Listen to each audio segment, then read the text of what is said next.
নগৰবাসীত হজৰত শাহ সুফি আলহাজ মৌলানা মোহাম্মদ হুছেইন চাহেবৰ 42তম পবিত্ৰ উৰুছ মুবাৰক।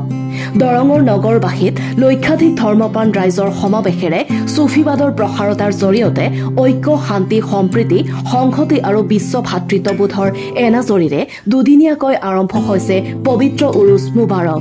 প্ৰথম দিনা উদুলি মুদুলি আধ্যাত্মিক পৰিৱেশৰ মাজেৰে গছপুলি ৰোপণ, চিত্ৰাংকন প্ৰতিযোগিতা, কুইজ প্ৰতিযোগিতা, কেৰল প্ৰতিযোগিতা, জিকিৰ প্ৰতিযোগিতা আৰু সম্বৰ্ধনা অনুষ্ঠানৰ পিছতে প্ৰথম দিনৰ কাৰ্যসূচী সমাপন হ'ব।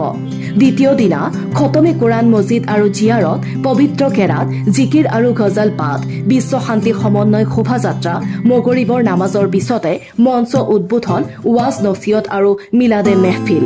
আমন্ত্ৰিত মুখ্য অতিথি হিচাপে উপস্থিত থাকিব ৰাষ্ট্ৰীয় পৰ্যায়ৰ ধৰ্মীয় বক্তা ৰেজবি বৰকাতি চাহেব, গোলফাম ৰামপুৰী চাহেব, মিছবাহী ৰেজবি চাহেবকে আদি কৰি বিশিষ্ট ধৰ্মীয় ব্যক্তিসকল।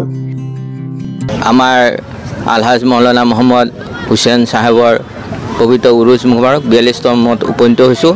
এই 42তম উৰুছ উদযাপনত আপোনাৰ 6 তাৰিখ 7 তাৰিখে দুটা কাৰ্যসূচীৰে আমি এই অনুষ্ঠানটি প্ৰস্তুতি চলাইছোঁ।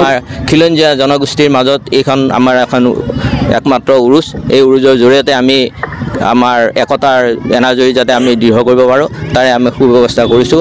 অহাকালিলৈ আমাৰ ধৰ্মপ্ৰাণ পিছাব আহিব, তেখেতক আমি দুমুনি চকীৰ পৰা ৰেলী কৰি অনা হ'ব শান্তিপূৰ্ণভাৱে। তেওঁ অহাৰ পিছে পিছে আমাৰ দ্বিতীয় কাৰ্যসূচী কালি আৰম্ভ হ'ব। আলহাজ মৌলানা মোহাম্মদ হুছেইন চাহেবৰ 103 বছৰ কালত তেখেতে এন্তেকাল হয়। তেখেতে এইখন মাদ্ৰাছাৰে প্ৰথম শিক্ষকতা আৰম্ভ কৰিছিল।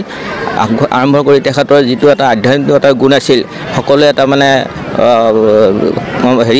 গুণমুগ্ধ হৈছিল। তেখেতৰ বৰষুণৰ পৰা আদি কৰি বেমাৰ আজাৰৰ পৰা বহু কিছুমান হেৰিৰ পৰা তেওঁলোকে তেওঁ দোৱা কৰিলে মানুহৰ কমি গৈছিল।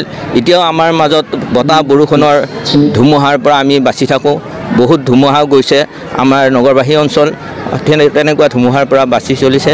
আৰু তেখেতৰ আধ্যাত্মিকতাৰ গুণ ক'বলৈ গ'লে বহুতখিনি আছে। তেখেতৰ যিবিলাকে মনৰ কামনা আহি বিচাৰে তেনেকৈ পায়। হিন্দু মুছলমান উভয়ে আহি ইয়াতে ৰখি তেওঁ সেৱা জনায়, মুছলমানজনে চালাম দিয়ে, দি কেনে তেখেতৰ ওচৰত পইচা দি যিভাৱে তেওঁলোকে বিচাৰে সেইভাৱে তেওঁলোকে পাই আছে। নগৰবাসীৰ ৰাইজৰ তৰফৰ পৰা চালাম আৰু নমস্কাৰ জনাইছোঁ।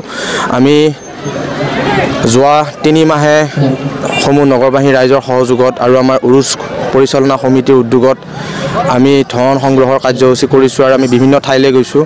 আমাৰ সমূহ ধৰ্মাৱলম্বী লোকে আমাক সহায় সহযোগিতা আগবঢ়াইছে, সকলোৰে দান বৰঙণিৰ জৰিয়তে আজি আমি এই ইমান বৃহৎ অনুষ্ঠানটোত আহি উপনীত হৈছোঁ।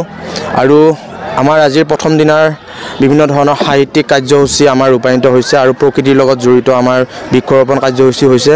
আৰু অহা কাইলৈ আমাৰ এটি শান্তিৰ ৰেলী হ'ব। আমাৰ যিগৰাকী পীৰ চাহাব আমাৰ বেৰেলী শ্বৰীফৰ পৰা আহিব, তেখেতক আমি সন্মান সহকাৰে সম্পূৰ্ণ যান বাহনৰ নীতি নিয়ম মানি আমি আমাৰ নগৰবাসীলৈ আমি আদৰি আনিম। দুনিৰ পৰা সুনীল চহৰীয়া ৰিপৰ্ট, নিউজ এক্সপ্ৰেছ অসম।